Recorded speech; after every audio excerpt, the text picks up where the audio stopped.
Welcome, my friends, to another episode of 120 Months. My name is David Parsons, joined, as always, by John Lombardo. Good to see you, John. Good to see you too, David.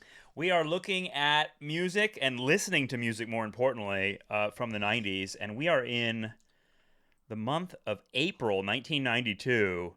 This was a great month. I really enjoyed this list. This is like stacked with killer albums.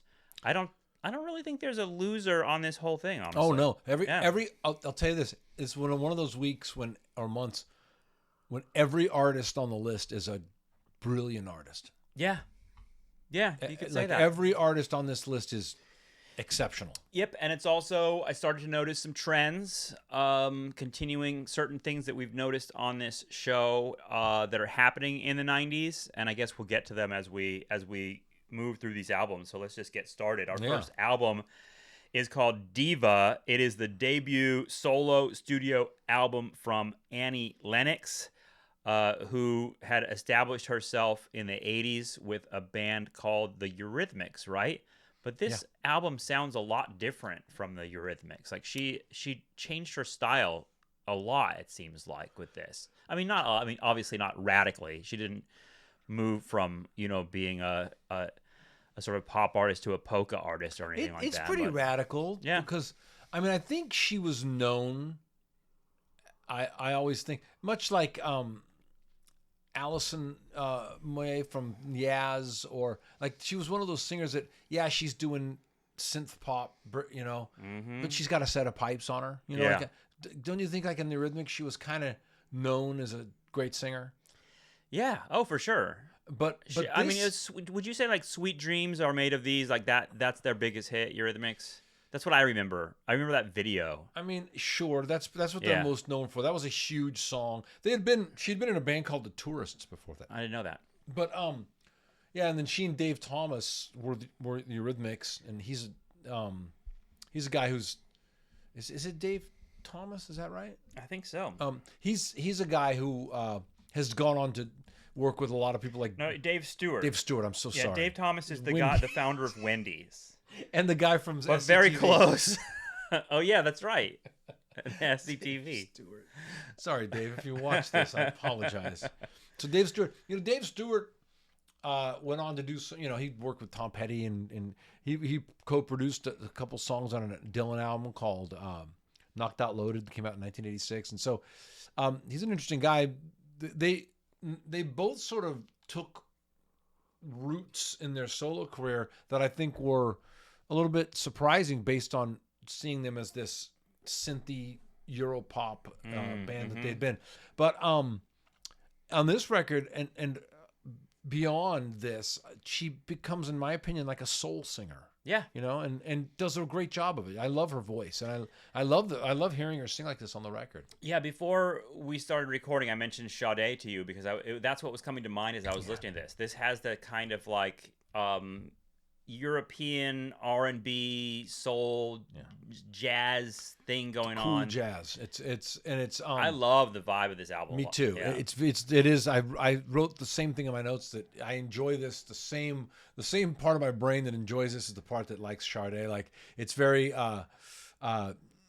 buttery and smooth and pretty and just kind of there's a sultriness to it it's sexy without being in any way sexual. Right. It's beautiful. Yeah.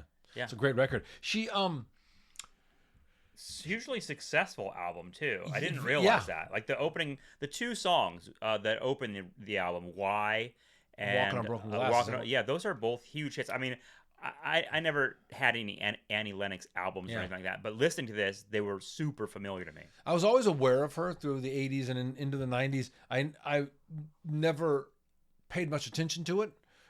Because it was contemporary pop music, it was not what I was into in these times. So I wasn't listening to this. It's another category of music that, for me, I grew to appreciate as I got older.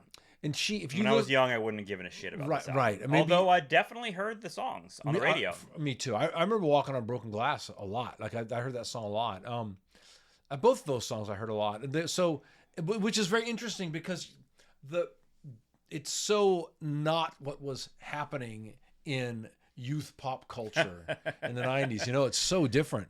But this record was extremely successful, like you said, and it was more successful in the UK and in Europe. So it shows you that there was what was happening in the States was not necessarily what was happening in the UK during this time.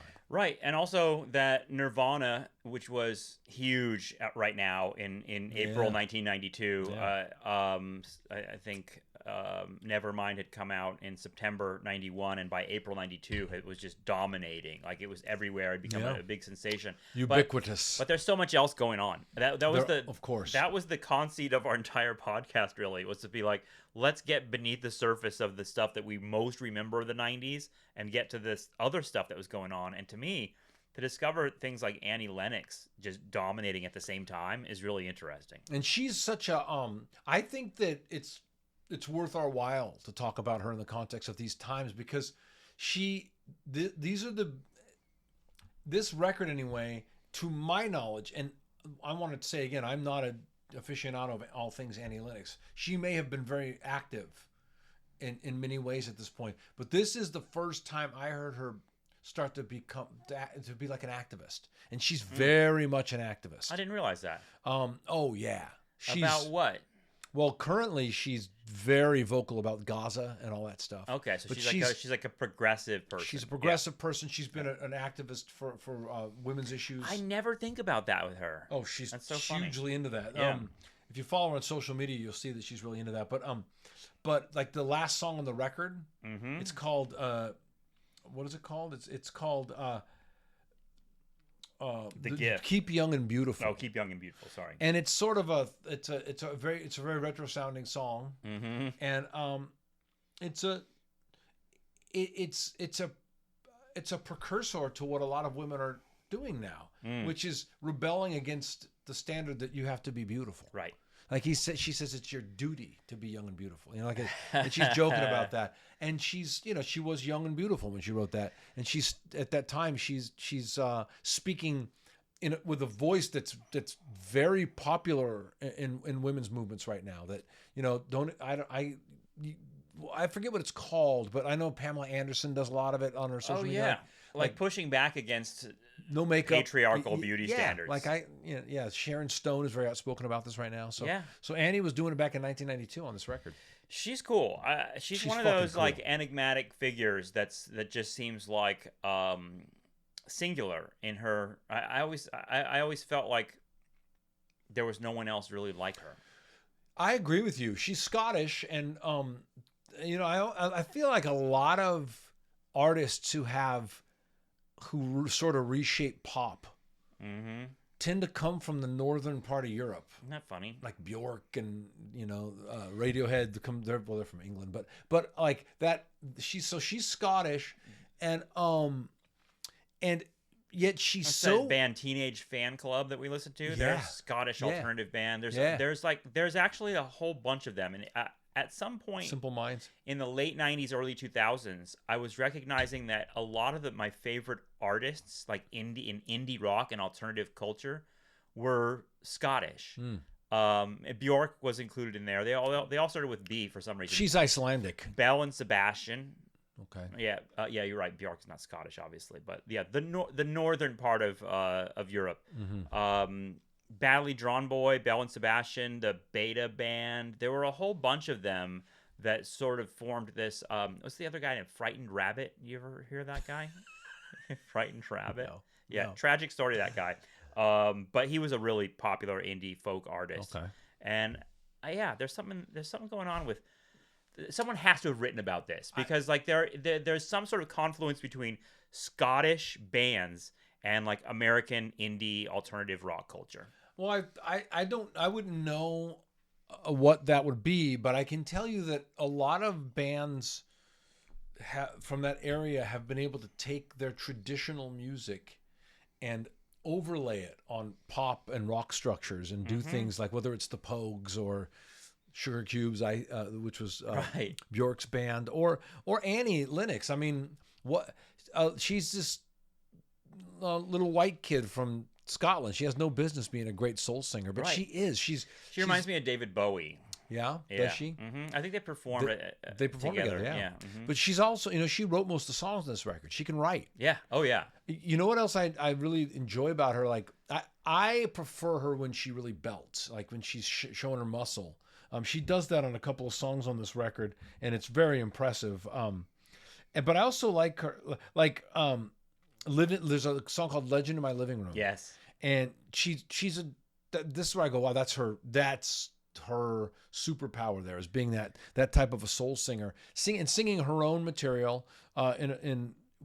She's feels got autobiographical, all of the stuff that she's writing about. And I read an interview with her where she was talking about how she's not the type of person that gets into the mode of a character outside of herself and can tell stories that way. She's like, I have to connect it to myself personally. Hadn't she just had a child? Yes. Yeah. Uh-huh. Yeah. So I know there's a song on here called I forget what it's called, but it's about the joy of having a child, but she also something else that impresses me about her is her phrasing as a singer, which kind of a lost art now, but phrasing is a very significant thing. Phrasing helps how you do it. It informs the psychology of the listener, how to hear the music. And a person who's good with phrasing, Frank Sinatra is known as one of the greatest ever with phrasing. And I think Annie Lennox is really good with phrasing. Yeah. I noticed that about this record. Like how you're saying the words, but not only how you're saying them, how you're making them musical, how you're fitting them into the music. I mean, Sinatra learned from Billie Holiday, right? Like, famously, that was the person that he most credited for figuring out what was special about the phrasing. He also listened to a lot of horn players. Yeah. He said he got that from a lot of horn players. And so phrasing is also where do you put the syllables in the melody? You know what I mean? It's so interesting with Sinatra and other singers that they are like horn players. They are an instrument. Sinatra didn't play any other instruments, and yet he was an intensely musical guy. And if you read the biography, the musicians that he worked with, the composers, the arrangers, they were all kind of in awe of how musical he was. He was a perfectionist. Yeah. That is. There's a great autobiography. No, I'm sorry, it's not an autobiography. It's a biography by Nick Tosca's about called Dino. It's about Dean Martin, and he says that's the difference between Frank Sinatra and Dean Martin, is that Sinatra took the music so seriously. Yeah. And so that's why he has this unrivaled body of all the great songs that he recorded, whereas Dean was singing like, memories are made of this. You know what? He didn't care. I'm glad you brought up Dino, because I think he might come back up. He was big in the 90s. He did a bunch of... Yeah, but also like there was like the slacker culture. Yeah. The kind of there's a couple albums that we're going to listen to that we're going to talk about as we move on here about that are sort of like described as lazy. Yeah. That are kind of like lazy, and Dino approaches songs that way. Like, I'm just going to step up to the mic with a cocktail in my hand and just sort of sing it out. And I think that there was a reason why the Rat Pack was popular in the 90s, and I think that might be one connection, is the slacker culture. Okay, you want to move on to a next album? Yeah, but just... Did you have a final Annie Lennox comment? Let's see, what else did we put in there? We talked about that. I also want to give her credit. She's able, as a writer, she's able to be weighty without it being dark or sad. It's happy. She's, I a lot like Katie Lang's album last month. Yes. I found this album to be like a bit of a revelation to me as a listener, going, wow, I had no idea how cool this artist is. I really respect her. I think it's a cool album. I think that's a good connection, the Katie Lang. Yeah. They're both serious artists.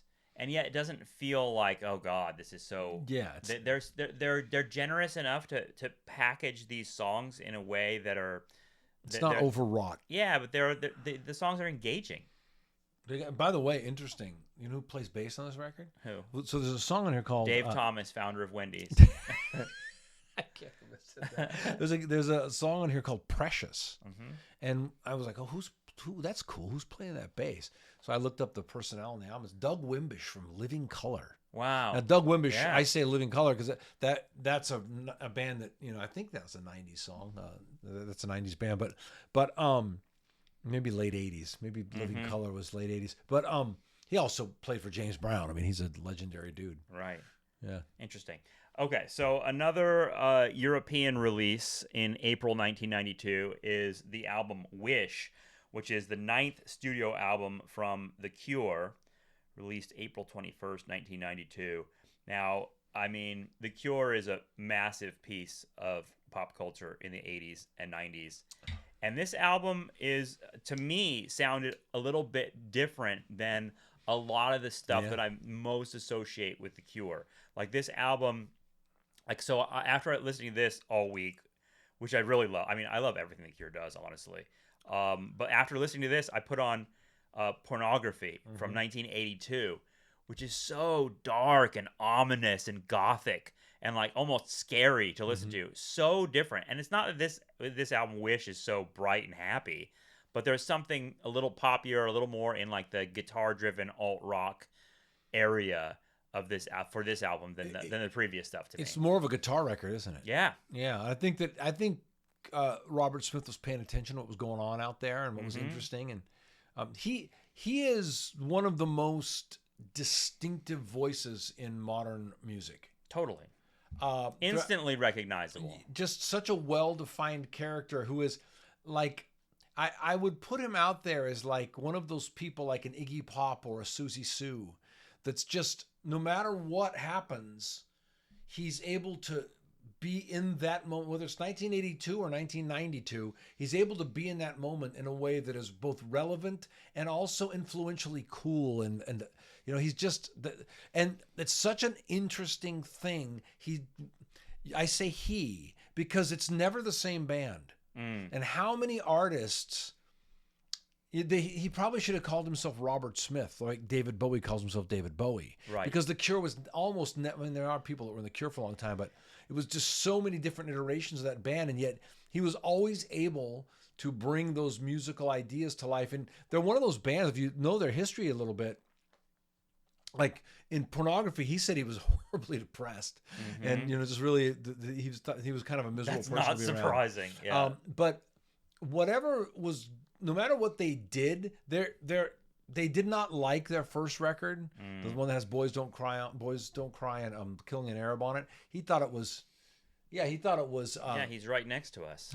Yeah. he thought it was like kind of fluffy and didn't care for the record, but each record they put out, they were more and more successful. Like it seems like their success was inevitable, whether they wanted it or not. This album, Wish, is their most successful record. He's such a good writer too. Like there's just so many songs that capture, to me, like this is what heartbreak is. This is what romance is. So I think that it's like when you say that Robert Smith is a good writer, I want to go deeper into that. Like, and what you said is true. This guy knows how to take a lyric, a melody, his voice, and a guitar, and put them all together to express this type of woe or sadness or longing or love. Like he's a wonderful expresser of emotions. Yeah. And so that's what he's great at as a writer. And there are a couple songs on here. I mean, to me, my favorite Cure stuff is probably on other albums. Although, yeah, me too. Friday, I'm in Love is one of their most recognizable tunes. It's a beautiful song. Yeah, and is it Letter to Elise? Yeah, that's a great also song. But like songs like from other like pictures of you, like the songs like that are like, to me, just like perfect expressions of what he's going for, and exactly what you're talking about. It's not just the voice, it's not just the words. Yeah, it's the melody is there too.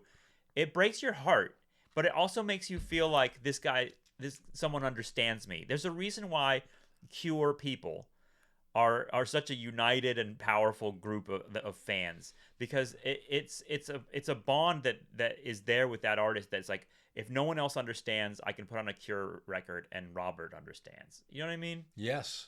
And he's you can cry along to all of these songs. Yeah. Yeah, they're never silly. No. They're and and it's he's got that thing, and I go back to Bowie with this. He's got that thing where even when he's like, if you compare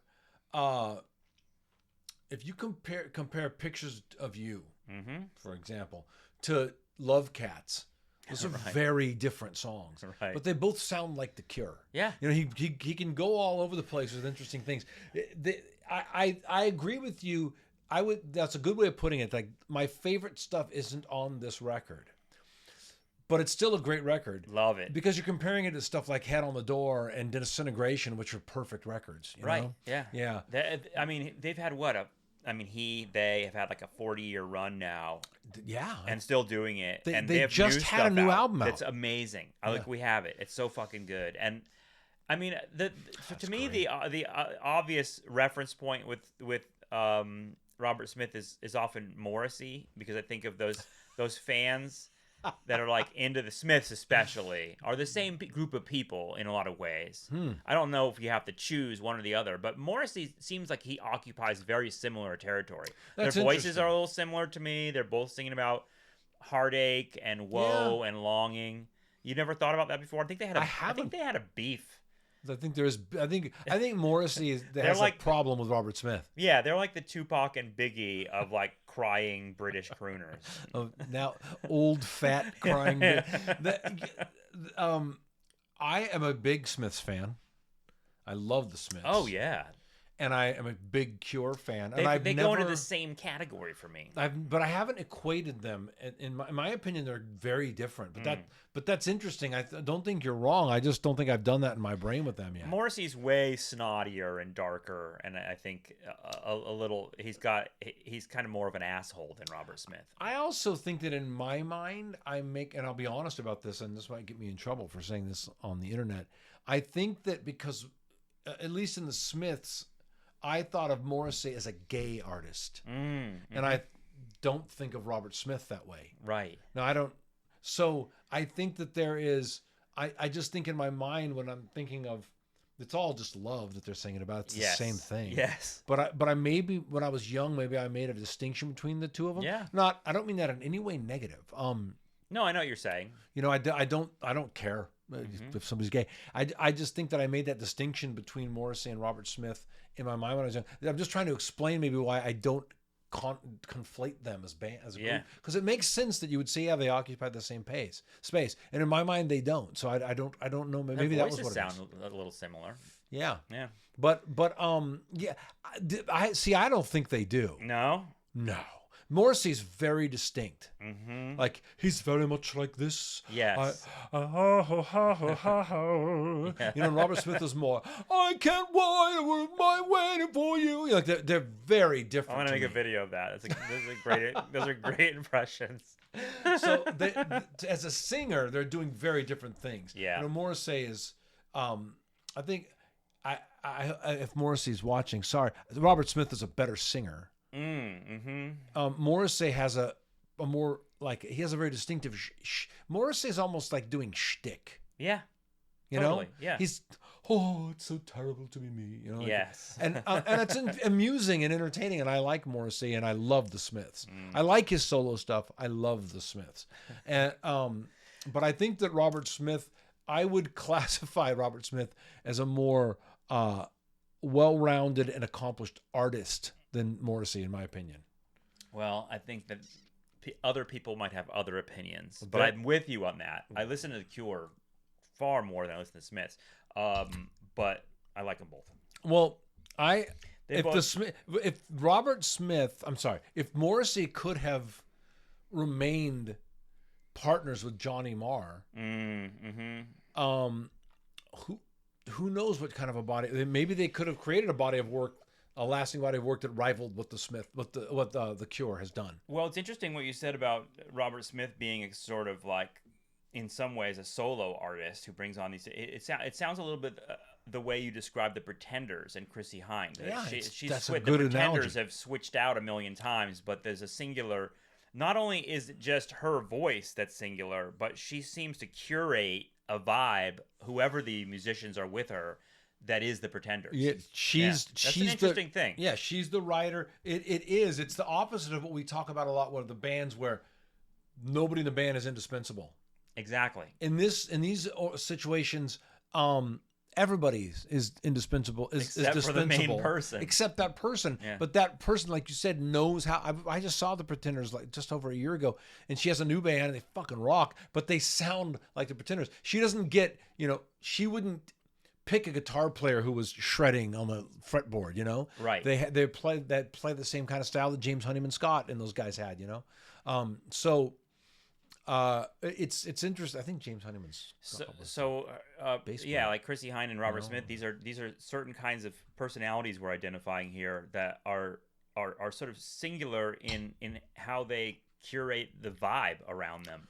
Yep. That's kind of fascinating. It's like The Cure is me, Robert Smith, and whoever I get to like become The Cure. So there's the connection to identity. Yeah, right. Because it's Robert Smith's identity and Chrissie Hynde's identity that is the art. And then there are the right artists show up to support it. Yeah. And they're necessary. But they're also they're powerful in infusing their vision to these other characters. You know what I mean? Yeah. They're like, this is, and I don't know if it's dictatorial or whatever, how that actually happens. But like, it's kind of fascinating that they're able to take these people and communicate to them. This is what The Cure sounds like, guys. Well, in The Cure's case, it probably is a little dictatorial because there are more than a few people that have quit The Cure because they didn't like the direction. Right. And obviously, the direction the music was going in, Mm-hmm. and obviously that wasn't up for discussion. Right. There are some bands I think it's kind of known that they're not democracies. But if you're Robert Smith, that's good. Yeah. Because like he's so good. We could do a whole episode on how just how influential The Cure is. Oh God, yeah. The Killers, the Smashing Pumpkins, Nine Inch Nails, My Bloody Valentine, Blink-182. These are all artists who say that they were totally influenced by The Cure. Oh, and the list would go on and on. Yeah, on and on. And influential, not necessarily in just like the way they look or even how their music sounds. It's a kind of sentiment. That you talk about an authenticity, whatever that might be. Robert Smith, whether it's contrived or not, he's able to communicate an authenticity. It feels like he's feeling what he's communicating. That's of course it's true. It's like and I think that's such an important part of succeeding. As like that's the difference between, there's a lot of people who have hit songs. Mm-hmm. There's the difference between having some success, getting a song that's popular or a song or two, and becoming a legend. Yeah, is the authenticity. I don't think he could possibly do anything else. Yeah, people throw around the word a lot, even with podcasters and influencers. Parasocial. I don't know if you heard this word. I don't know what that means. But parasocial is the sort of idea that people that are fans of a podcast or a TV character or whatever, they create a parasocial relationship, meaning they think they're friends with the person. And it can actually lead to a sort of like almost dysmorphia or distorted sort of mental illness, because you think this is your friend. You think they know you. It's almost like King of Comedy or something like that, where you sort of feel like the guy on TV is my friend. But I feel like that is a key part of what we're talking about here when we're talking about connection with music. I always felt that the most powerful, the artists, especially when I was really young and really listening to music to like feel and express something that I couldn't express, I felt like, oh, if I met this person, we would be best friends because they understand me. You know what I mean? You know who I do that with? Comedians. Totally. Yeah. They get my point of view. We went and saw Martin Short's book signing. And the format was, it was in a theater in LA, and Martin Short and Steve Martin interviewed him. Yeah. And they were just talking on stage for 2 hours, those two. And when it was over, I was so sad. And if I could have, I would have found where they were going and thought, we should all hang out together. I had a little bit of that. You guys would love me. Yeah. Yeah, I don't know if they'd love me, but I would love them. You know, like I just wanted to keep listening to them fuck around and talk. I totally do it with comedians. Yeah, but yes, I agree with you that someone who is so authentic to their own storytelling gifts as Robert Smith is automatically creates the connection that I have a friend, I won't say her name, but she's on a popular, for many, many years, she's on a popular soap opera, daytime TV show. And her character got pregnant on that soap opera with a person who, let's say he's Joe. Let's say the character's name is Joe. And she was in an elevator with her real life husband and her baby. And someone got in the elevator. I'm sorry. She was in an elevator with her real life husband, and she was pregnant. And a person got in and went, "Oh, that's Joe's baby," and tried to rub her stomach. And she's like, "No, that's my baby. I'm not that person." So that's so disturbing. Isn't that weird? Yeah. Well, there's a power there that I think is can be good and bad. You know, like it can be really dark. Steve Martin has a new book out called Steve Martin Writes the Written Word. No, I didn't. Total non sequitur, but he always makes me laugh, and that's perfect. Yeah. He did. You know what I love him doing now? My favorite thing Steve Martin does now, and that's saying something because I'm a big Steve Martin fan my whole life. He is hosting the award shows. He has come up, and there's a format there where you've got 30 seconds to be funny. Right. And he can fucking do it. I don't know if you saw, he and Tina Fey came out to give away an award. And said, now Steve Martin and Tina Fey, and they walked out together, and she said, "Hi, Steve," and he said, "Don't fall in love with me." It's fucking brilliant. Yeah. He and Alec Baldwin, like 8 years ago, they hosted, probably more than 8 years ago, a long time ago. They hosted the Oscars. Did you see that ever? Yeah, I think I saw that. That is such a great monologue. Right. That's when the woman, he says, "Look, Alec, it's that damn Judi Dench." And he says, no, Steve, that's Dame. Oh, he's so good. I love him as a writer. I love him as everything. Genius. Okay, so let's move on to another big album from April 1992. This one is called Check Your Head. Only the third studio album from the Beastie Boys. This is the first appearance of Beastie Boys on our program. I will disclose that I'm a huge Beastie Boys fan. Love them a lot. Me too. Like Paul's Boutique is right next to me. And then I just got that poster over there. To the 5 Boroughs they were giving away for free at Salzer's the other day. Oh, cool.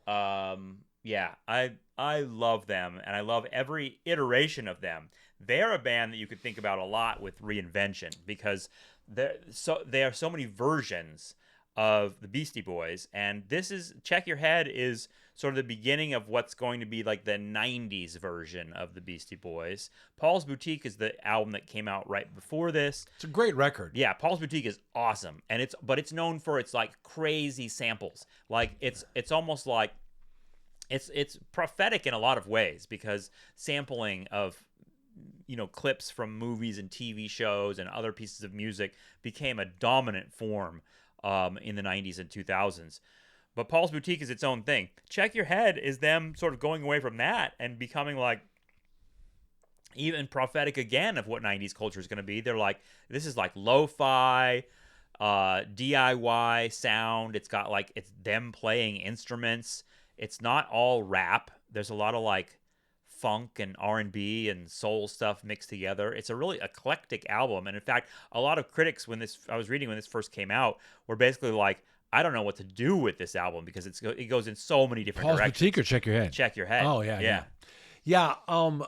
So this is one of those records, and I love when this happens, that I just did not see coming from them. Right. It's the same way like the Bins from Radiohead or Soft Bulletin from Flaming Lips. I get that. Well, that's cool. But did I see them making this fucking masterpiece? And no. And then like Radiohead and Flaming Lips, they continued in that vein with better and better stuff. And so Check Your Head is such a brilliant record.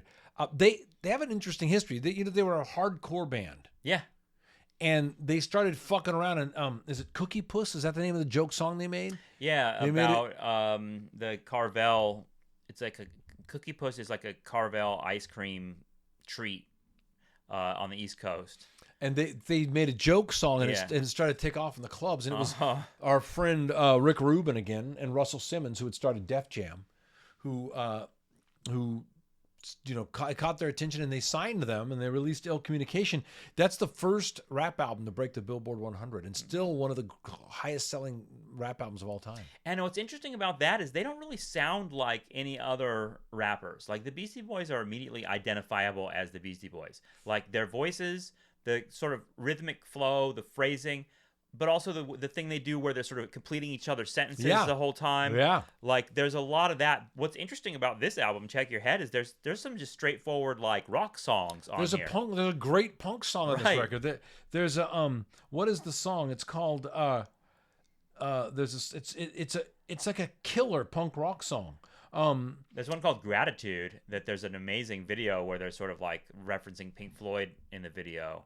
But this is, I think it's easy to forget, maybe for those that aren't fans, that the Beastie Boys, they're often thought of as just like a rap crew, but like they're oftentimes it's just like Ad Rock is up there playing the guitar and like they have like instruments and they're playing like a traditional rock band. They're playing a lot of this music as foundationally as a three-piece. Now they were very wise to get a great percussionist. Yeah. Because it really brings out the funk in what they're doing, and that adds a lot of that funky feel to what they're doing. There's a groove to this record. There is a groove. Yeah, it feels like I put it on last night, and it just felt like this album's like a party the whole time. They should not be this good. It's really crazy. good, It's such a great album. It's actually better than I remember it. I haven't listened to it in a while. The drums sound great. They wanted, like you said, after Paul's Boutique, they wanted to do something that was more live sounding, and I think that was this is one of those cases of where a band has the awareness to look around and see what's happening, and sort of step into at the forefront of the avant of what's going on, and they like David Bowie, they're doing that. They're sort of picking up on the scene. I think they intuited that having a live band sound would be a good thing to do in this moment. Yeah. Because so they but they redid the song I was thinking of is it's a Sly and the Family Stone lyrics. Yes. And it's music from a punk band called, let me look at my notes. The music was from a punk band called Frontline. Mm-hmm. So they took the music from this band, the punk rock song of this band Frontline, and the lyrics from a song called Time for Living by Sly and the Family Stone, and did that song Time for Living. And it is a great punk rock song. Yeah. And to be the Beastie Boys at this moment, known for, fight for your right to party, and to put a punk rock song of you guys playing punk rock in 1992, that was a very smart thing to do. Yeah. They were tapped into what was going on in the culture at that time. And it really, this record, in my opinion, this record really legitimized them to a whole new audience, because it's got the credibility of them actually playing the instruments. It's raw sounding, and yet it doesn't lose any of where they're coming from as hip hop artists, because it's got that funk sound to it, and it still has an edge. Like they've evolved, and to me, like their evolution is surprising, because Fight for Your Right to Party and like Girls and these sort of like their persona in the 80s was they were like rude party boys. They were just like, yeah, boy, with like the backwards baseball caps, and to think that these guys would evolve into being like spiritually progressive artists that change musically, and they're no longer doing that. They were, in other words, they're getting older, and they're I think in the same way that you're saying they are sort of reading the scene and being like, okay, let's move into something musically. Their personas are becoming more mature.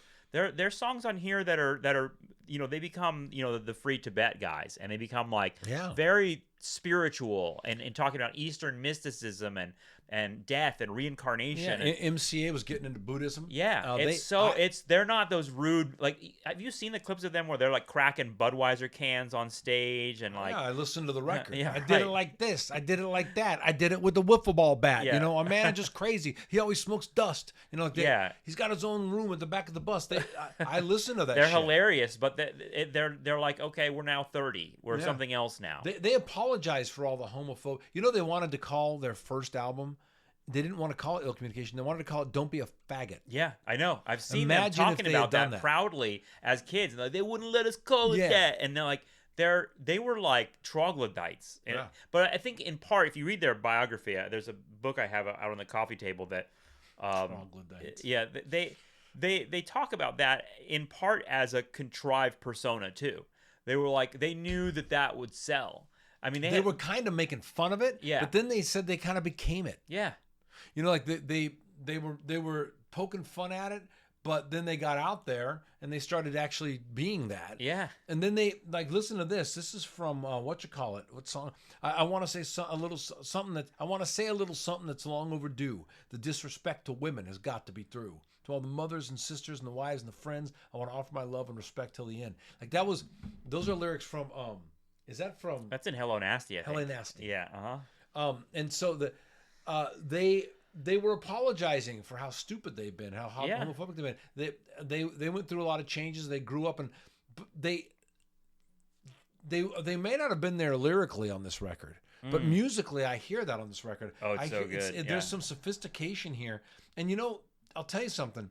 It's easy to dismiss them because they are goofy but like you said, like we listened to Ice-T last month. Right. No comparison. They are good rappers. Oh, yeah. Very good rappers. They don't get enough credit for how well they can rap. Right. And not only that, but it's being so specific to. I mean, there's no one else that sounds like Beastie Boys. They like if you and I and one other guy were to get up and do what they do, everyone would be like, "Oh, they're ripping the Beastie Boys." You know what I mean? Yeah. Like it's just that style is no one else really does it. They owned it. They completely survived. They made it and survived like a minefield because of who they are. Yeah. Their personalities are really there. Once again, that authenticity, the identity of who they are. They were always very cool. These white Jewish kids from Brooklyn, right? Because imagine becoming that popular in hip hop. They would have. Why didn't black people come after them? Right. Nobody did. Right. They were embraced. Oh yeah. In fact, they're sort of like Eminem. I think that with guys like Eminem or Beastie Boys, they're white rappers, but their technique and their flow and their attitude is so cool that people respect it. It doesn't seem like it's not Vanilla Ice. It doesn't seem exactly. It doesn't seem like crass cultural appropriation. Yeah. It sounds like genuine. We're fucking hip hop guys, you know. And like I always thought of Beastie Boys as just an important wing of hip hop, and it is kind of interesting. I mentioned this before that like with radio in the '90s, like rock radio, the rock that would play Beck and Radiohead and Oasis, that radio station, they would play Beastie Boys songs too, but they wouldn't play any other rappers. And I thought that was weird. It was like we're still doing race music in the 90s. They would play Beastie Boys because Beastie Boys, I guess if I'm giving the radio stations a little bit of credit or grace on this and not just saying that it's just racism, it's that the Beastie Boys sort of occupied a rock territory too. So did Run DMC. Yeah, that's true. With Aerosmith, but that song would have been on the rock radio. I mean, Walk like This Way. Like what's it called? What's the song I'm thinking of? Not Walk This Way. What you call it? It's tricky. It's tricky to rock and rhyme. Yeah, That song has a rock feel to it. There's a drum beat and a guitar in it, much in the same way that No Sleep Till Brooklyn is. Right. And yet, I do think it's racism back then. I think that there were stations that weren't going to play black music at that time. Well, it's just like on MTV. Yeah. Like I'm seeing the Beastie Boys video mixed in with everything else, but when it's like black rappers, it's on Yo MTV Raps. You know what I mean? That's what I mean. Like at that time, that's changed a lot. But of course, it changed a lot. Yeah. But at that time, in that moment, when Ill Communication comes out, for these guys to start doing the same thing that Run DMC and LL Cool J are doing, and all of a sudden they're the ones getting all the attention, selling all the records on MTV, touring with Madonna. You would think that the black community would go, these motherfuckers are stealing our shit. Right. Like the way Elvis did it with the blues, right? Right. And they didn't get that heat. In fact, LL Cool J and Chuck D spoke of them at the, like, inducted them into the Hall of Fame, like with all this, and I think that, like, it's because of what you said. I think there is such an authenticity to what they were doing that they just resonated with the community either way. That the song "So What You Want" on Check Your Head, it's got such a fucking cool musicality to it. Such a great song. Like the percussion, the riff, I and like love the sample, like you can't front on that. Yeah, like it's so good. I think I'm losing my mind this time. This time I'm losing my mind. That's another thing that they were very prescient about. Like they knew to start rapping about their own personal demons. Yeah. Which was very 90s. You know, the rock and, like we talked about this a lot, the rock singers in the 90s, the big rock guys, they weren't singing about girls, girls, girls and riding Harleys down the strip. They were talking about vulnerability and pain. Right. And the Beastie Boys went that way a little bit on this record too. They're still rapping, and they're still doing that hip hop braggadocio. But there's some of that more like, I'm wondering what's going on with me. Yeah, in the music. The last song is called Namaste, and it's like, you know, it's starting that spiritual vibe that's going to become even bigger in their music later on. I saw them at Lollapalooza in, man, what year was it? And they had brought the Tibetan monks out on stage with them. Crazy. And there were all these Christians protesting it, and the monks went out and, like, were hanging out with those people and talking to them afterward. It was cool. Yeah. God, I love the Beastie Boys. Yeah. And they will be back in the 90s inevitably. But a lot. This is but this is also, and it's, I think, relate to our next album. What they do on Check Your Head is tapping into that lo-fi sensibility and that sort of like laid back groove. And that's a hallmark of this next album, which is honestly regarded as one of the biggest indie rock albums of all time. This is also came out in April 1992. Pavement's Slanted and Enchanted debut studio album. They're from Stockton, California. This is Matador Records, which becomes a huge force in indie culture.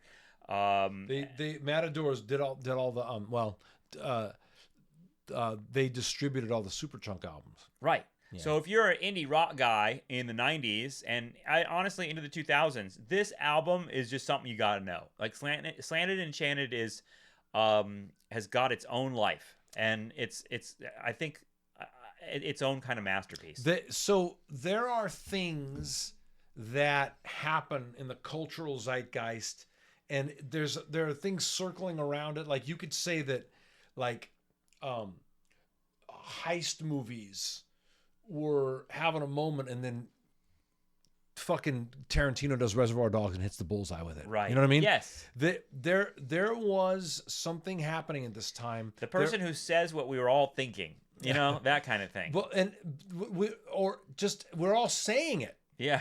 We're all saying it, but this person does the right punchline or whatever. You're all trying to do the same joke, and this person nails the punchline.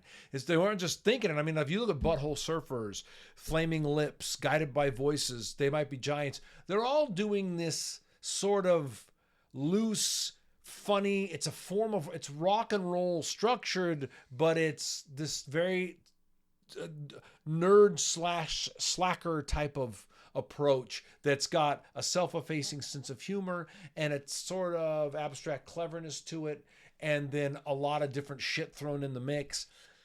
And these guys, this was the record that hit the fucking bullseye with all that stuff and like changed the game, where everybody's like, okay, now this is how you do that. I care very much about seeming not to care. Clever, funny, sloppy but cool, great hooks.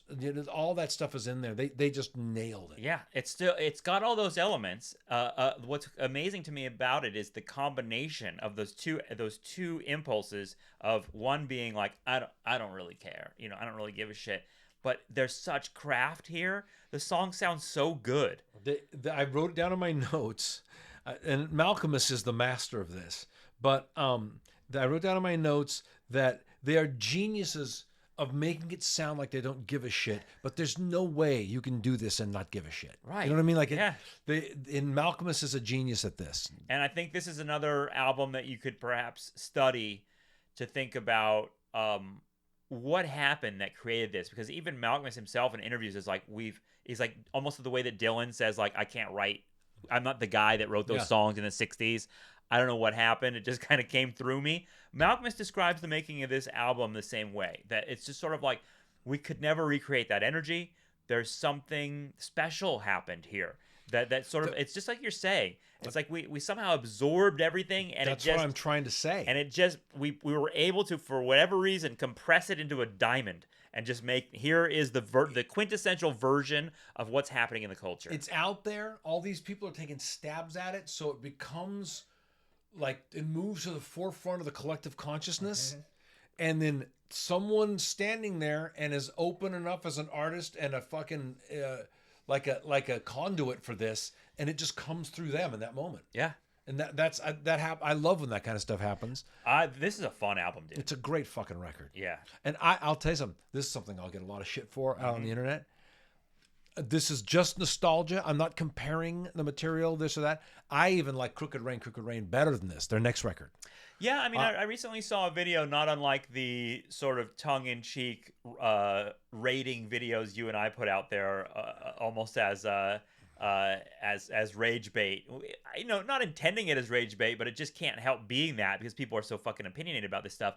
But I saw one the other day that was people rating Pavement albums. Oh, really? And they were making exactly these types of arguments where they're like, actually, Slanted and Enchanted is not the top Pavement album. And people were like, what the fuck are you talking about? It's not my favorite. Yeah. It's like, you're not a big fan of this, but this is the same conversation that you would have about Death Cab for Cutie. Right. I don't think Transatlanticism is their best record. I think Plans is, and there are people out there that will eviscerate me for saying that.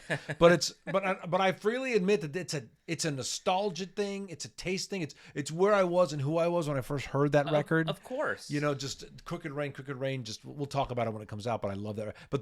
But Slanted and Enchanted is definitely the record that picks up the slacker jokester flag as a serious artist and leads the charge of all that.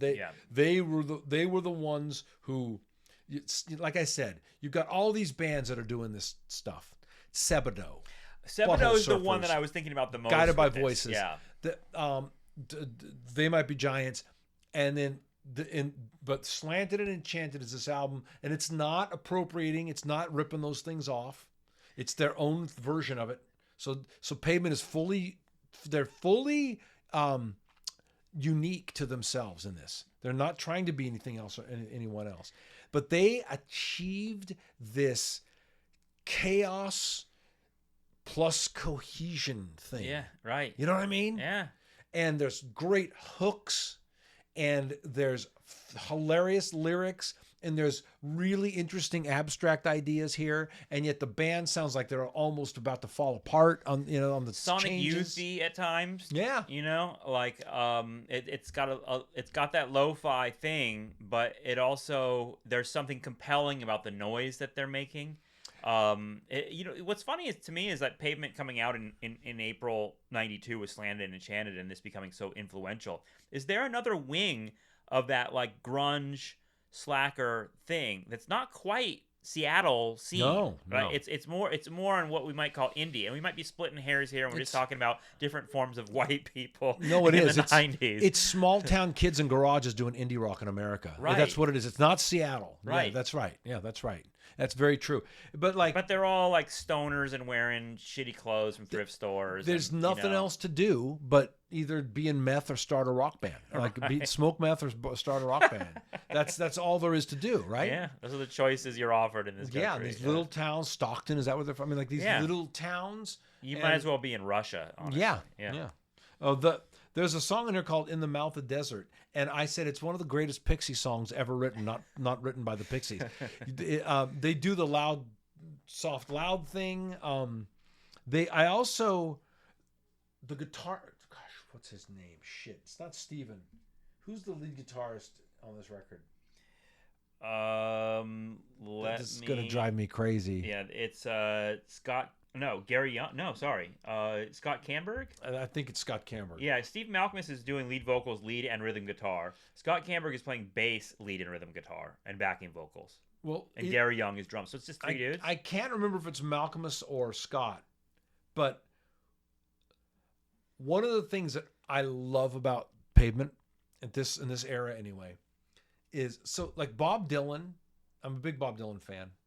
Bob Dylan is the greatest shitty harmonica player in the world. Right. He sucks at it. Yeah. But he does it, and it just works somehow. That's how I feel about whomever is playing slide guitar on these records. It's so bad, but it's so perfect. Right. You know? Yeah. Because a slide guitar is a very unique craft. It's there's something to it, right? Sure. It's very much rooted in the blues, right? Delta blues, slide guitar, and they have not bothered to learn how to do it. Someone just said, "Hey, I'm going to try this on this record." No one's ever sat in their room and figured out how to, tune to open G and they're just. Like there's a song called "Zurich is Stained." Love that song. And the slide guitar is horrible and brilliant in that song. Yeah, well, it's a point you've made a lot that like technique ain't everything, and technique without those other things like authenticity and feeling and connection is who gives a shit. Yeah. Well, you know what I mean? Like you can go on YouTube and watch a guy shred arpeggios perfectly, and I don't care about what that is. You know what I mean? I love Neil Young's guitar playing because he's so fucking sloppy. And he plays like just one note solos. Like that's a Neil Young solo, and I'm like, I love it. It works perfectly. I'm always super impressed with people who can produce real cacophony. Yes. And it somehow still makes sense musically and is artful. PJ Harvey did that in Plants and Rags, the last record we listened to, when she's playing those atonal violin parts over the chord progression. They have no business being played together, but it's beautiful. Like if you listen to some of the guitar solos that Cobain plays, he was trying to do that. Yeah. Like on Drain You on Nevermind. It doesn't quite work. Or like radio-friendly unit shifter, that sort of stuff, with the noise stuff they do. It's cool, but it's not magic. Right. It doesn't. That's someone striving to do that. These Malkmus just does it, and it works. Yeah. Well, I mean, it's an overused word in our culture now, but this is a very vibey record in the sense that like you put on Pavement, Slanted and Enchanted, and there is a feeling that is created by all the things the elements that you just talked about. Like there's nothing quite like it, and it really it just puts you in a certain sort of state of mind. There's something magical about it.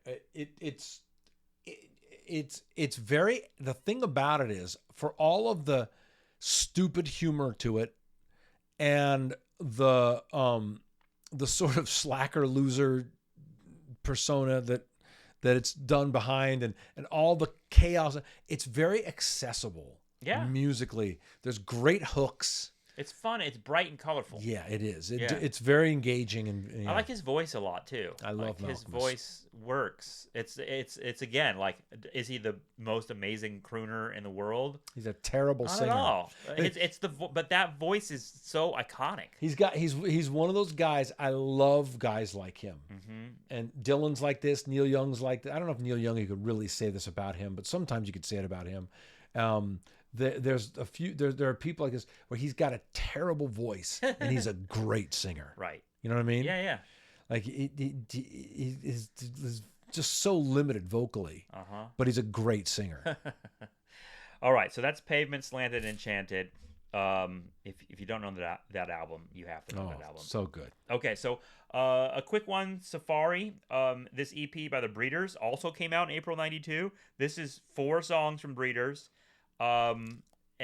This is the only album that features both Kelly Deal and Tanya Donnelly. Yeah. So like all the people that were ever involved with the Breeders are all on this album, this one EP. So I thought it was important to mention. But also, I fucking loved it. Like I love everything the Breeders do. But the first 2 songs that really stood out. The second 2 sort of aren't as strong, but they're all great. But those first songs, "Do You Love Me Now" and "Don't Call Home," are were so fucking great, and it really capture what I love about the Breeders. Every time I put them on, and I've probably mentioned this before, I'm like, they might be one of my favorite bands ever, particularly of this era. They capture a lot of what we're talking about with Pavement, where there's sort of like there's a slacker mentality, there's a sort of like there's a little bit of a snotty remove. But Claudia and I were sort of discussing, and she had a different take on this, but I think there's like a sweetness to what Kim Deal does with her voice and with what she's doing. There's something. I agree. There's something romantic almost. Yeah, even though it's like kind of indie poetry. I totally agree with you. This maybe more than any other band, the Breeders that I can think of anyway. The Breeders are so 90s. Totally. There's such a like those big long stops. Yeah. The end of the first song, when you can just hear that amp buzzing with the vibrato still on it. That's such a 90s thing. I love it. It's even the analog life they describe, the sort of like needing a quarter to call someone on the payphone, or, like things like that. They're describing a specific moment in time, whether they knew it or not at the time. I love that their songs will be about sort of sitting around with nothing to do, with the TV on in the background. Like they do capture the 90s really perfectly. So much. And let me ask you this. So Kelly Deal, the lore is that Kim got her to be in the band, even though she couldn't play the guitar. And Why not? I'm starting to doubt that story. Yeah. Like that's what they said about, that's what the lore is about Adam Clayton from U2. Like he couldn't play the bass. It's Paul Simonon from the Clash couldn't play the bass. Kim Deal, when she started playing with the Pixies, couldn't play the bass. They say, like, I don't know if I believe that because at least not with those three bass players. They're all so good. Like, they're so interesting and so unique as bass players. Maybe that's what happens when you learn on the fly in a band. How hard can it be to play the bass, though? Really, you know what I mean? There's only 4 strings, right? So I think a lot of people do that. I think a lot of people go, well, I'll play the bass because it's easy. Yeah, and it is the easiest thing to play. But it's the hardest thing to play well. Well, it's the foundational groove of the band. It's the hardest thing to play. The bass in a rock band is the hardest thing to play well. I did, as you know, I hosted that live, the all request band on Lounge at Mandalay Bay every week for years. And we had Maroon 5 and No Doubt and Flavor Flav, all the Kid Rock would get up on stage and jam with us when they were playing in a big place. The one person who could not fuck that gig up was the bass player. You can take a request for a song, and if you're a singer and you got the fucking lyrics on an iPad and you've heard it a couple times, you're fine. You fake your way through it. Nobody knows if you fucked the lyrics up. Right. If you're a guitar player, you can hit a couple bad chords. And if you're the drummer, most pop songs that are going to get requested, if you don't know the nuances of the tune, you can just 4 on the floor it. But the bass player hits a fucking clunker and you're done. It sounds like shit. The bass player is the most important seat in the rock band. Yeah. And then And so to hear that these people just picked it up, I don't know. Yeah. I love this. These songs. This is a quick one. This is only 12 minutes. 12 minutes, the whole thing. Kim so Deal. Good. So Kim Deal, is she on this, are the Breeders, here I have a question for you. Let me finish the question before you answer it. Are the Breeders influenced by the Pixies, or is Kim Deal a lot more of the Pixies than we thought? I was thinking that because if you think about the timing of this, this album is coming out just a few months after Trompe Le Monde, yeah. Trompe Le Monde, which Kim was barely on. Her and Frank Black are not getting along at this point and not really even speaking. And then she goes off and does the Breeders, and she's just putting out this stuff immediately, like right out of the Pixies. That's just so fucking good and so different. I mean, to me, and I know this is controversial even saying to you, I like the Breeders way more than the Pixies. I'm a much bigger Breeders fan than I am Pixies. And that's partly just because it might be a timing thing. Like, I just got into the Breeders in the 90s, and then always heard about the Pixies and eventually picked them up later. So I have that nostalgic pull Yeah, I with the understand that. Breeders. But yeah, I think she's a fucking genius, dude. The Pixies were my fucking heroes in the late '80s when Doolittle and Surfer Rosa on those records. When I started to play music professionally, Kurt Cobain said about "Smells Like Teen Spirit," I was trying to write a Pixies song, right? So was I. When I started to take my band seriously, we were sending out demo tapes, trying to get record deals. The bands we were influenced by were Pixies, Fugazi, and like Superchunk, and so they occupy a space for me that is sacred. But I don't care for them after Kim Deal was in the band. Yeah. They're still out there playing. I think you're not alone in that. I've seen them with her many times. I've never gone to see them since she left. And I've listened to the stuff they've done without her, and something is not right. It's not the same thing. Well, their biggest hit is probably "Where Is My Mind," which is Kim is not on, right? I don't think her voice isn't on it. I don't know if she plays bass. I think she played bass on it. Yeah. She's not singing on but it. It sounds like it's Frank is the primary driving force in that song, and I think it Fight Club the most with that because they put it on the soundtrack. But it's been in a million things. Yeah, it's very 90s. Yeah. I remember. Well, it came out in the 80s. Yeah, I remember actually. Speaking of 90s indie culture, the whole McSweeney's literature people, like Dave Eggers, he's a novelist now. He was coming out, and David Foster Wallace, a bunch of them. I remember Dave Eggers writing about when he was in college and he heard "Where Is My Mind." He wrote the entire lyrics up on the board in his classroom because he just was like, I just thought they were the coolest poetry I'd ever heard, And I was like, that is such a fucking 90s or 80s, late 80s, early 90s indie culture moment. I'm sure he wasn't the only one that did that sort of worshipped that. Yeah, no, it's so yeah. The Pixies are an '80s band. Yeah, they only made one record in the '90s. But if Doolittle would have come out in 1992, they would have been huge. Right. They would have been huge. Well, I mean, I think that like you mentioned, Cobain's sort of referencing the Pixies brought them into the 90s. And like the fact that the Pixies were so literally aesthetically influential on the bands that became huge in the 90s, that they're sort of a 90s band too. Yeah. But everybody in the 90s, not everybody, but a ton of rock bands in the 90s were cashing in on what the Pixies had created in the 80s for sure. Yeah.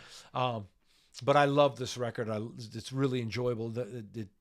It's we're going to talk about the Breeders more. I was going to say we've got more from the Breeders on the way. But so I think these EPs are important to mention though because they're sort of like they're the wind up for the masterpieces that come later. Let's talk about one more record that you insisted we talk about, and I'm so glad you did. There's another example of like you pointing out like, David, you left this off. This is an album called Bricks Are Heavy L7, by a band called L7, their third studio album. It was produced by Butch Vig, so that's important just on its own. It came out in April 92, just like all these other records. And listening to it, I was thinking of, who I was thinking of the most is Joan Jett. Yeah, very heavily influenced by the Runaways. Yeah, but this is a cool record. Such a cool record. This really gets, and it's almost too perfect a combination of pop and metal that was what people called grunge. Like these are really heavy riffs, but yet it's so much fun to listen to. Yeah, and it's really done in a style that just had this moment, and it would have been right around 92, 93. There were a couple of bands out of San Diego, like Rocket from the Crypt, Drive Like Jehu, and Lucy's Fur Coat. We played a lot of gigs with those guys, and they were never popular bands, but there was this type of music that was super heavy guitar rock that was produced with, it wasn't produced with a pop sheen, but there was this clarity to it that gave it a little bit of a snarly edge around it to me, it was just like the mid ranges were cranked in your face, and that's what this record sounds like to me. It's very much of that time. L7 was more of a punk band. They're pretty legendary. They started in 1985. They made a record. They recorded for Epitaph Records, which is Bad Religion's label. They made an album called Smell the Magic in 1990 for Sub Pop. The subject matter of these songs were very Bad Religion-y to me. Oh, yeah. Well, it's like there's a punk edge to what they're talking about. They're talking about war and gender and the type of political and social concerns that Bad Religion would talk about. To me, they're a punk band. They always were. They were never hugely successful, but they had a ton of respect. Susie Gardner, one of the singers, did backing vocals on a Black Flag album. They're kind of in that super cool punk rock realm. Yeah. Did you know they sampled Yoko Ono "Scream" on the song "Orgasm"? I didn't recognize that. That's the first song on the record. Great song. It rocks as hard as anything Danzig or White Zombie did. Well, and so does "Pretend We're Dead." That song is so catchy. These songs are really catchy. That was kind of a hit. Yeah. And you can hear how I can totally hear how Butch Vig sort of sweetened and polished that thing up so it could be on the radio, and it works. Butch Vig was very good at getting sheening and polishing up these songs without taking any of the edge off it. He was just, I don't know how to describe it, but he was so good at it. And then also, don't you think that these women had a tremendous influence on Courtney Love? Oh, totally. Yeah. The way Susie Gardner sings the song "Shit List," and I'm sorry, Danita sings "Shit List." Susie Gardner singing "Slide." The anger and the contempt that's expressed on this record is more rudimentary. It's not as poetic as what Courtney was doing as a lyricist, but the shrieking and the way it's expressed, the voice is very similar. Yeah, I love how that they can combine anger and humor. That there's something really funny about this album, but they're also just genuinely pissed. Yeah. Oh, dude, I saw. I didn't see this. They're infamous for having. I think it was somewhere in the UK. The singer was having a fight with someone in the audience. She pulled a tampon out of her vagina and threw it at him. Right. Yeah, they were fucking hardcore. I that's one of the most legendary moments in this era of rock. Honestly, I think that almost overshadowed their whole legacy. Yeah, yeah. But it's sort of perfect because it captures something that we've talked about with bands like Bikini Kill and even Courtney Love and things like that. They were taking like their sort of feminine anger and sort of rubbing it in your face and really sometimes crass. I mean, it really is. I mean, we've talked about this before. It is the reaction to the sort of gross macho culture that was so dominant. And we put Kurt Cobain in that same category of people who were sort of reacting to that. Yeah. It was a gender war in alt culture in the 90s. It was, and I think there were a lot of female artists that for the first time brought real fucking anger to the gender war. Yeah. Well, not anger cloaked in something else, but just like, you want me to behave? I'm gonna fucking so misbehave right in front of you. Yeah. You eat my fucking pussy, right. Like you're just shoving my bloody vagina in your face, like that kind of anger. Tori Amos, PJ Harvey, they all do this. Yeah, yeah, and in really compelling ways too. To me, that stuff really lit me up when I was younger. I loved it. I was great. Young and really, I think blown away by it. Honestly, I still am. So let's before we go, let me mention one thing. We did listen to one other album that's a soundtrack album that's worth mentioning. So good because it also came out in April 1992. It's called Night on Earth. It's a Tom Waits album that's a soundtrack to a Jim Jarmusch movie. Mm-hmm. Waits collaborated with Jarmusch and was in a number of his movies and contributed as an actor and a musician. Down by Law. Yeah.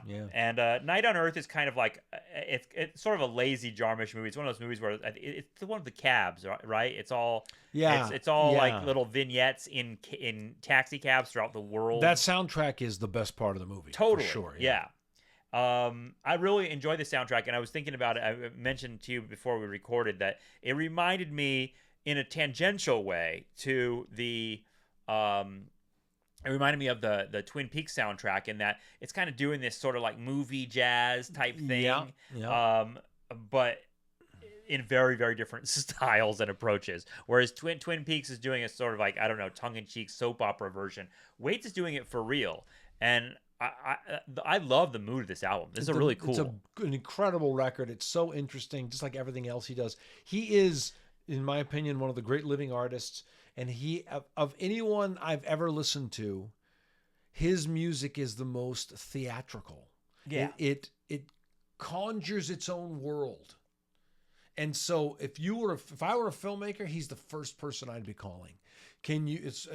Unless I was making like a rom-com, Right. But if I were making a movie that was about something nuanced, subtle, interesting, maybe a little dark, he'd be the first person I'd call, because his music immediately conjures its own world, its own little, satanic carnival full of characters that would occupy the world, and it really lends itself incredibly well to the visual medium. His music is amazing, and this is in an era in September of this year. Very soon now, we'll be talking about his album Bone Machine. Great record. But this is also a time when he did The Black Rider, which was the soundtrack to a play. There's also a time when he has an album called Alice that was Alice is one of my favorites. And that's soundtrack to a German avant-garde film troupe's retelling of Alice in Wonderland. So he was doing this kind of stuff at that time, and it's all of the material is incredible.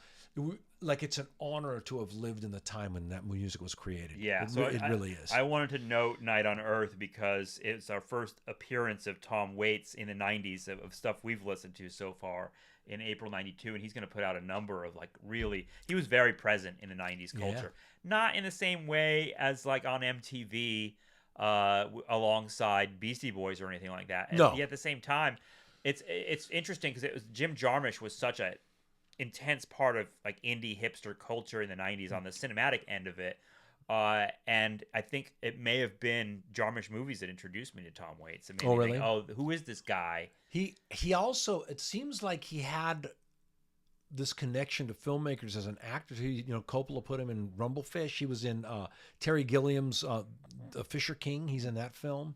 He was just in the last Coen Brothers movie that's on Netflix. What's it called? The Ballad of Buster Scruggs. That's right. Yeah. Yeah, he's in that. So indie filmmakers are really drawn to him, not just for his music, but also for him as an actor, because he's such an interesting fucking human being. Yeah, and he's famously on YouTube. There's a clip of him that everyone says Heath Ledger ripped his performance as the Joker in Dark Knight from.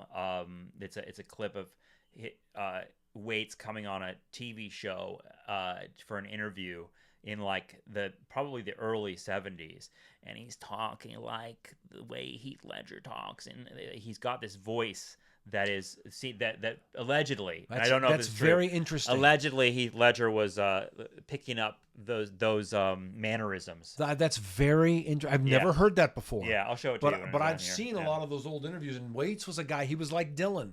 He would come to the interview in a character, right? And you'd never learn anything about him. Yeah, and he talked.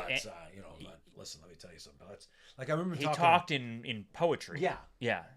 He's one of the most compelling characters. I mean, I fucking love Tom Waits, and there's a song on here. There's not a lot a lot of this album is instrumental, but the song that's got lyrics, "A Good Old World," is really beautiful. When I was a boy, yeah, it's so good. Yeah.